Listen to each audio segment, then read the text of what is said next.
लोकसभा के 2024 के चुनाव में उत्तर प्रदेश के 80 लोकसभा सीटों का बेहद अहम महत्वपूर्ण भूमिका है।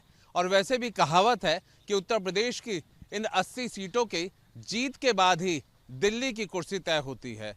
और यही वजह है कि भारतीय जनता पार्टी उत्तर प्रदेश की इन 80 सीटों को जीतने के लिए अलग अलग प्रयोग कर रही है। एक प्रयोग ऐसा भी है जहां पर सीटों को रंगों के साथ उसको एक तौर पे अंकित किया गया है कि अगर हम रेड, ब्लू, ऑरेंज और ग्रीन की बात करते हैं तो उसमें 14 सीटें रेड को दी गई हैं, ब्लू को 16 सीटें दी गई हैं और ऑरेंज को 20 सीटें और ग्रीन को 30 सीटें। ये हिसाब लगाया गया है। ये कुछ ऐसे सीटें हैं जहां पे कलर कोड दिए गए हैं। इन कलर कोड का मतलब भी जान लीजिए। 14 रेड सीटें मतलब वहां पर विपक्ष के पदाधिकारियों को, जो सांसद हैं, जो विधायक हैं, पूर्व विधायक हैं, जो महत्वपूर्ण हैं, उनको पार्टी में शामिल कराना। ब्लू मतलब 16 सीटें, यहाँ पर ऐसे लोगों, जहाँ पर विधानसभा के स्तर पर अगर हम जाएं तो लगभग विपक्ष के 1000 से लेके 2000 के कार्यकर्ताओं को भारतीय जनता पार्टी में शामिल कराता।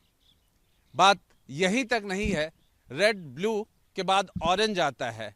ऑरेंज का मतलब है वो 20 सीटें जहां पर विपक्ष के, अगर हम बूथ लेवल की बात करते हैं तो बूथ सबसे मजबूत होता है मतदान कराने के लिए और मतदाताओं के लिहाज से किसी भी संगठन का। वहां पर भारतीय जनता पार्टी ने ये प्लान बनाया है कि वहां विपक्ष का कोई भी ऐसा हो ही ना जो कि बूथ के वहां पर बस्ते को उठा सके। और उसके बाद आता है रेड, ब्लू, ऑरेंज के बाद ग्रीन।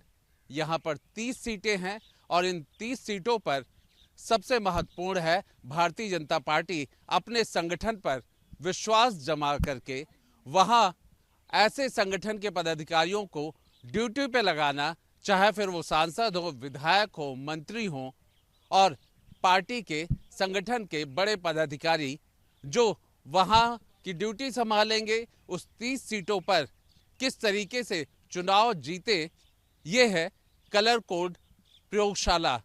भारतीय जनता पार्टी हर तरीके की कोशिश कर रही है। वो देख रही है कि पिछले लोकसभा चुनाव में जिन सीटों पे हार गए हैं उनके लिए एक अलग व्यवस्था की गई है और दूसरे तरफ मिशन 80 को पूरा करने के लिए एक नई रणनीति के साथ, कलर कोड के साथ सीटों का आकलन किया गया है, उन्हें चिन्हित किया गया है और जीत को किस तरीके से निभाया जाए, किस तरीके से जीत विपक्ष के हाथों से छीन ली जाए और मिशन 80 को पूरा करके दिल्ली की गद्दी पर फिर तीसरी बार प्रधानमंत्री नरेंद्र मोदी को देखा जाए। इस तरीके की मिशन 80 उत्तर प्रदेश की सीटों के लिए तैयार किया गया है। वीडियो जर्नलिस्ट निखिल गौर के साथ Alok Pandey, news nation digital, Lucknow.